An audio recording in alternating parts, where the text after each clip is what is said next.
NEET UG exam पर संग्राम पिछले 1 महीने से भी ज्यादा वक्त से जारी है। नीट एग्जाम को लेकर छात्रों ने सड़क पर उतरकर जमकर हंगामा किया। परीक्षार्थियों ने जब देखा कि उनकी बात एनटीए सुन ही नहीं रहा है, हिला हवाली की जा रही है, बात कही जा रही है, सिर्फ बातों से ही उनको जवाब देने की कोशिश की गई, तो छात्रों ने देश की सबसे बड़ी अदालत का दरवाजा खटखटा दिया।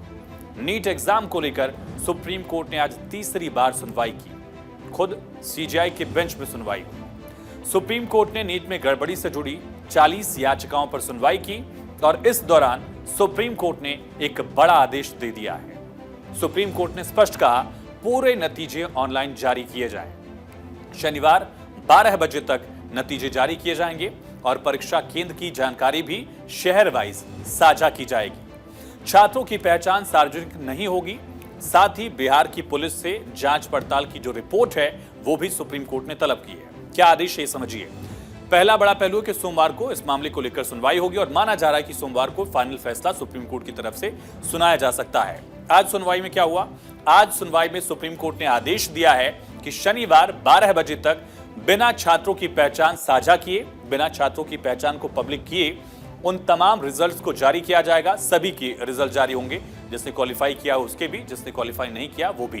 कैसे जारी होंगे बिना छात्रों की पहचान के? सबसे बड़ा सवाल कि अगर छात्रों की पहचान पता ही नहीं चलेगी तो कैसे नंबर सामने आएंगे? दरअसल सेंटर वाइज नंबर जारी होंगे, शहर वाइज नंबर जारी होंगे। किस शहर के किस सेंटर पर कितने बच्चों को कितने मार्क्स मिले हैं ये जानकारी पब्लिक में होगी। पता चल पाएगा कि इस जगह पर, फर्ज करिए कि पटना के इस एग्जाम सेंटर में पेपर लीक की बात सामने आ रही थी, तो उस पेपर लीक वाले सेंटर में कितने छात्रों के कितने नंबर हैं ये जनता के सामने होगा। पारदर्शिता का ये बड़ा पहलू एक बड़े आदेश के तहत सामने आएगा। और कब तक? शनिवार दोपहर 12 बजे तक एनटीए शहर दर शहर, सेंटर दर सेंटर ये रिजल्ट बताएगा, अपने वेबसाइट को लेकर ये जानकारी साझा करेगा। और शनिवार के बाद सोमवार को सुबह 10:30 बजे फिर से इस मामले पर सुप्रीम कोर्ट सुनवाई करेगा। सवाल यह भी है कि नीट यूजी परीक्षा रद्द होगी या नहीं। इसको लेकर सुप्रीम कोर्ट में आज लंबी बहस हुई और खुद चीफ जस्टिस डीवाई चंद्रचूड़, न्यायमूर्ति जेबी पारदीवाला, न्यायमूर्ति मनोज मिश्रा की पीठ ने सुनवाई की। सीजीआई चंद्रचूड़ की पीठ ने अब इस मामले में अगली और अंतिम सुनवाई सोमवार को यानी 22 जुलाई की तारीख तय कर दी है। चीफ जस्टिस ऑफ इंडिया ने कहा कि दिन के 10:30 बजे हियरिंग शुरू की जाएगी सोमवार को, ताकि दोपहर तक मामले का निपटारा किया जा सके। वहीं आज सुनवाई के दौरान सुप्रीम कोर्ट ने सोमवार तक काउंसलिंग पर रोक लगाने से इनकार कर दिया है। कोर्ट में आज क्या क्या हुआ और किसने क्या कहा है आपको बताते हैं, लेकिन उससे पहले ये भी समझिए, दरअसल सॉलिसिटर जनरल तुषार मेहता की तरफ से कहा गया कि अभी 24 जुलाई तक काउंसलिंग नहीं हो रही है। सुप्रीम कोर्ट ने पूछा कि हजारीबाग में कितने सेंटर हैं। सॉलिसिटर जनरल तुषार मेहता, जो कि सीबीआई और एनटीए की तरफ से पेश हुए, उन्होंने कहा कि 5 सेंटर हैं, सिर्फ एक पर गड़बड़ी हुई है। सीजीआई ने पूछा कि हजारीबाग में छात्र कितने हैं जिन्होंने परीक्षा दी।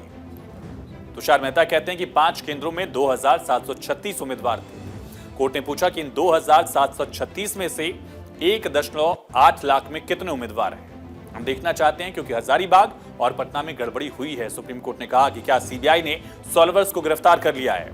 इस पर तुषार मेहता, सॉलिसिटर जनरल, ने कहा कि कल 3 और आज भी एम्स में कुछ डॉक्टर्स को लेकर ही जानकारी दी गई। कोर्ट ने पूछा कि पेपर हमेशा निजी कुरियर के माध्यम से भेजे जाते रहे हैं क्या यही पैटर्न हमेशा से रहा है। सीजीआई ने पूछा भी कि तो फिर डिजिटल फुटप्रिंट यहां क्यों नहीं है। सॉलिसिटर जनरल ने कहा कि सीबीआई जांच कर रही है, रास्ते में कोई छेड़छाड़ नहीं की गई है पेपर से। फिर पूछा सीजीआई ने कि छेड़छाड़ अगर रास्ते में नहीं हुई तो फिर कब हुई, आपके हिसाब से लीक कब हुआ। यह सवाल सीधा पूछा चीफ जस्टिस ऑफ इंडिया ने सीबीआई और एनटीए के वकील से। सॉलिसिटर जनरल ने कहा कि कोई लीक नहीं है। सीजीआई ने कहा कि ठीक है, तो उल्लंघन कब हुआ। सीजीआई ने पूछा कि आप कह रहे हैं कि लीक सिस्टमैटिक है, आप अपनी दलीलें कैसे पेश करते हैं। इस पर याचिकाकर्ता ने कहा कि एनटीए द्वारा परीक्षा आयोजित करने में सिस्टमैटिक फेलियर है। प्रश्न पत्र के ट्रांसपोर्टेशन में समझौता हुआ है। 6 दिनों तक पेपर एक निजी कुरियर कंपनी के हाथों में रहा। कोर्ट ने पूछा कि आप कहते हैं कि ट्रांसपोर्टेशन में गड़बड़ी हुई है और क्या। याचिकाकर्ता के वकील ने इसको लेकर क्या जानकारी साझा की, सुनिए। लीक को बिल्कुल ही नहीं मानते। बड़ा स्पेसिफिक सवाल पूछा कि क्या लीक हुआ है, तो उन्होंने कहा नहीं, लीक नहीं हुआ है। वो उसको ब्रीच मान रहे हैं। कि वो उसको ब्रीच करके लीक को छुपाना चाह रहे हैं। और हमने वो डेमोन्स्ट्रेट करा है आज कोर्ट में अपनी आर्गूमेंट्स के दौरान में कि नहीं, बिल्कुल ये लीक हुआ है। और कोर्ट भी इस तक काफ़ी हद तक कन्विंस है कि एटलीस्ट पटना और हजारीबाग में तो लीक हुआ, इसमें कहीं कोई डाउट नहीं है। अब इसीलिए क्योंकि यूनियन ऑफ इंडिया और एनटीए का स्टैंड है कि सुबह 8 से 9 के बीच में, 9:23 के बीच में जो है वो लीक हुआ है। 8:02 पर तुषार मेहता क्या कुछ कहना चाह रहे थे? वो कह रहे थे कि सुबह जब 7:30 बजे वॉलेट से जो पेपर है, वॉलेट से, बैंक के वॉलेट से सेंटर्स पे जाता है, तो 8:02 से लेकर 9:23 के बीच में लीक हुआ है। तो कोर्ट ने कहा कि इस 45 मिनट के अंदर जो है वो बड़ा मुश्किल है पेपर को, चीज़ों को सॉल्व करके दिखाना। लीक नहीं हुआ, ब्रीच हुआ है, शब्दों का हेरफेर समझिए। खैर, अब सोमवार का इंतजार है जब सुप्रीम कोर्ट फैसला सुना सकती है। और इस बीच नीट एग्जाम मामले में सीबीआई भी फुल एक्शन में है। सुप्रीम कोर्ट में सुनवाई से पहले सीबीआई को आज बड़ी कामयाबी हाथ लगी है।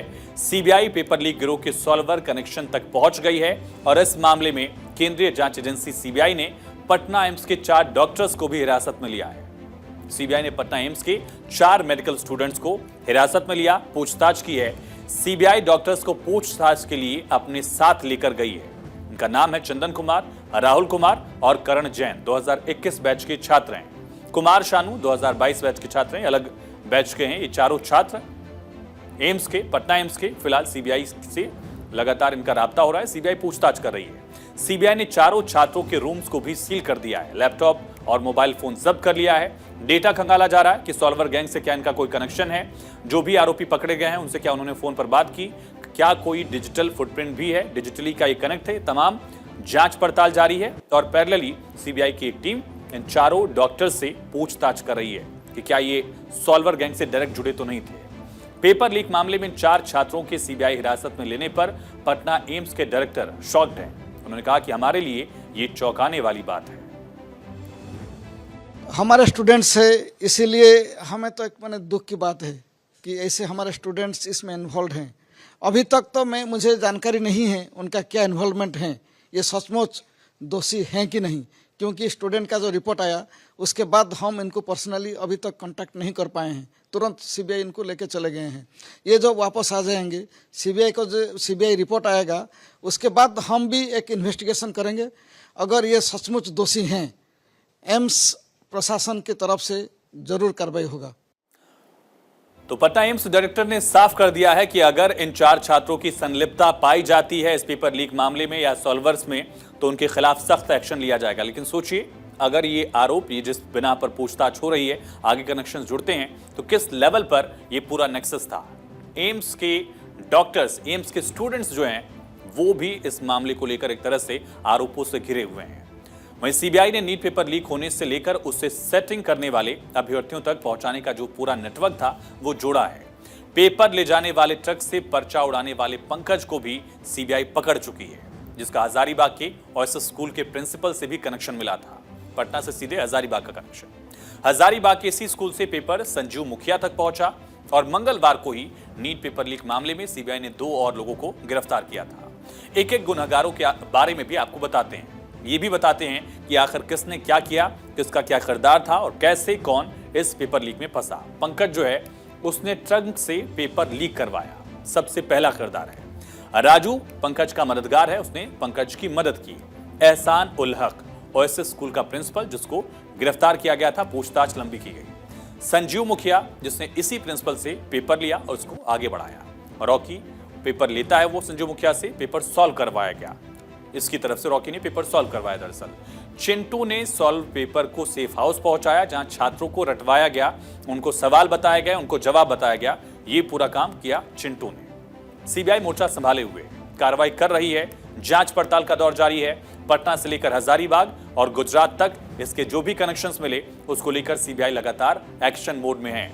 अब तक 45 गिरफ्तारियां हो चुकी हैं। सीबीआई ने अब तक कुल 45 ऐसे आरोपियों को गिरफ्तार किया जिनके लिंक इस पेपर लीक को लेकर मिले हैं, चाहे हजारीबाग हो, चाहे पटना हो या गोधरा हो।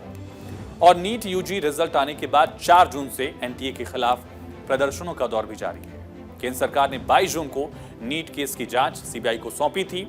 अब तक पेपर लीक केस की जांच 7 राज्यों तक पहुंच चुकी है और इन 7 राज्यों से अब तक 45 गिरफ्तारियां की गई हैं। शुरुआती दौर में जैसा आप सब जानते ही हैं कि लोकल लेवल पर पुलिस जांच कर रही थी, मसलन गोधरा की पुलिस अलग जांच कर रही थी, पटना में इकोनॉमिकल ऑफेंस यूनिट EOU जो है वो अलग जांच कर रही थी। 22 जून को मामला सीबीआई तक पहुंचा, सीबीआई ने सारे केसेस का हैंडओवर लिया और उसके बाद की तमाम गिरफ्तारियां जो हुई हैं वो सीबीआई ने की। सीबीआई इन तमाम राज्यों के कनेक्शंस को भी खंगाल रही है कि क्या ये आइसोलेटेड थे या आपस में भी इनका कोई नेटवर्क है जो अलग अलग राज्यों में इसी तरह से काम करते थे। नीट पेपर लीक का मास्टरमाइंड है संजीव मुखिया, इसका कोई सुराग नहीं मिला अभी तक। संजीव मुखिया फरार है, ये मुख्य आरोपी है, मुखिया है जिसको पकड़ने के लिए दबिश दी जा रही है। जांच अधिकारी पेपर लीक होने से लेकर उसके सेटिंग करने वाले अभ्यर्थियों तक पहुंचाने के पूरे नेटवर्क के बारे में पता लगाने में लगातार जुटी हुई है और इसी से जुड़ी एक बड़ी खबर का रुख करेंगे। नीट पीजी परीक्षा एनटीए ने सेंटर्स की लिस्ट जारी कर दी है। एनटीए ने परीक्षा केंद्रों की सूची जारी की है। 11 अगस्त को होने वाली परीक्षा के लिए लिस्ट जारी हुई। 11 अगस्त को 2 शिफ्ट में नीट पीजी परीक्षा होगी। बड़ी खबर, याद करिए, नीट यूजी में पेपर लीक के आरोपों के बीच नीट पीजी की परीक्षा होनी थी, लेकिन पोस्ट ग्रेजुएट की जो परीक्षा है वो रद्द कर दी गई थी।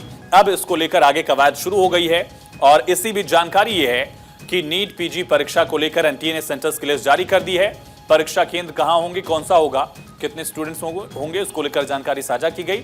11 अगस्त को ये परीक्षा होनी है, 2 शिफ्ट में, इसको लेकर तमाम जानकारी साझा की गई है।